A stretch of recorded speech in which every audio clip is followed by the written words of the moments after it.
இப்போ 6th question பார்க்கலாம். 5 questions வரைக்கும் நான் ப்ரீவியஸ் வீடியோவில் சொல்லியிருக்கேன். 6th question, limit n tends to infinity 1 minus 1 by n square whole power n equals option A 1, option B e power minus 1 by 2, option C e power minus 2, option D e power minus 1. இந்த question June 2016ல CSIR எக்ஸாம்ல கேட்டிருக்காங்க. இந்த கொஸ்டினுக்கு நீங்க answer இத்தனை நேரம் limit கண்டுபிடிச்சிருப்பீங்கன்னு நினைக்கிறேன். இதோட ஆன்சர் பாத்தீங்கன்னா ஆப்ஷன் A 1ன்றது தான் கரெக்ட் ஆன்சர். இந்த ஆன்சர் எப்படி வந்ததுன்றதை இப்ப பார்க்கலாம். இப்போ இந்த 6th கொஸ்டின்ல இருக்க ஐடியாவில் 1 minus 1 by n square whole power n-க்கு n tends to infinity apply பண்ணா என்ன வேல்யூ கிடைக்கும்ன்றது தான்.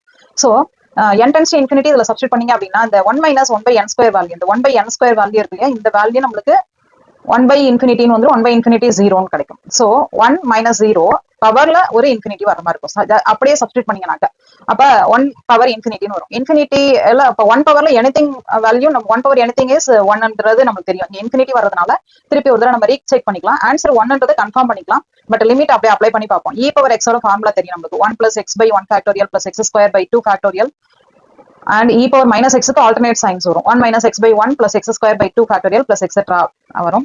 இப்போ இங்க கொடுத்துருக்க இதுல பாத்தீங்கன்னா ஃபர்ஸ்ட் ரெண்டு term e power minus 1 by n squareல இருந்து எடுத்துக்காங்க. அப்ப x க்கு பதில் 1 by n square சப்ஸ்டிட் பண்ணும்போது ரெண்டாவதா நம்மளுக்கு என்ன சைன் இருக்குது, இங்க நம்மளுக்கு மைனஸ் சைன் இருக்கு. சோ இந்த இடத்துல மைனஸ் சைன் இருக்கிறதுனால e power minus இந்த 1 by n square தான் வரும். So e power minus 1 by n square எழுதிட்டேன் அந்த ரெண்டு டேர்மையும் சேர்த்து. அப்புறம் ஹோல் பவர் n ஒன்று இருக்கு இல்லையா, அதான் இங்க பவர்ல ஒன்று கொடுத்துருக்கோம்.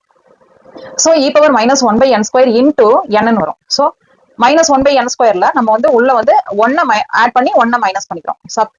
ஆட் அண்ட் சப்ட்ராக்ட் 1 போட்டோம் அப்படின்னா இப்ப e பவர்ல இன்டு nன்றது ஆஸ் யூசுவல் இங்க வந்துச்சு. இந்த டேர்மை தான் நம்ம வந்து எப்படி கொண்டு வந்துட்டோம் அப்படின்னா 1 ஆட் அண்ட் சப்ட்ராக்ட் பண்ணிருக்கேன்.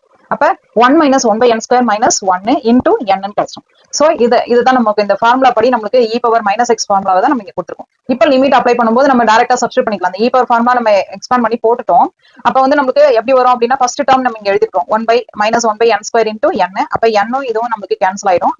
இது எப்படி வரும்ன்ற ஐடியா தான் நான் இங்க போட்டு காமிச்சிருக்கேன். இந்த ஆன்சர் நம்ம போட்டுக்கிறது லாஜிக்கலா கரெக்டான்றதுக்கு. இப்ப நம்மளுக்கு வந்து ஆன்சர்ல minus 1 by n square into n. e power formula டைரக்டா தெரிஞ்சிச்சுன்னா இது இங்கே வந்துடலாம் நம்ம. e power minus 1 by n square into n. அப்ப e power minus 1 by n வந்துரும். 1 by n வேல்யூ இன்ஃபினிட்டின்றதுனால இங்க மைனஸ் ஒரு சைன் இருக்கு இல்லையா, அப்ப e power minus infinity. அப்ப e power minus 1 by infinity-ன்னு வரும். அப்ப e power 0ன்னு கிடைக்கும். சோ 1 minus 1 by infinity அப்படியே ஜஸ்ட் சப்ஸ்டிட் பண்ணீங்க அப்படின்னா ஆன்சர் e power 0ன்னு கிடைக்கும்.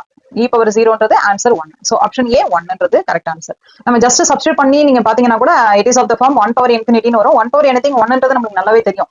இருந்தாலும் இன்ஃபினிட்டி என்ன வேல்யூன்றது தெரியல இல்லையா, அதனால நம்ம வந்து ஒரு தடவைக்கு நம்ம செக் பண்ணி பார்க்கலாம். e power x ஃபார்முலா வச்சு போடும்போதும் ஆன்சர் என்னன்னு கிடைக்குது, லிமிட் வேல்யூ 1. சோ எந்த மெத்தட் உங்களுக்கு ஈஸியா ஞாபகம் வச்சுக்க முடியுமோ அதை ஞாபகம் வச்சு ஆன்சர் 1 நம்ம போட்டுடலாம்.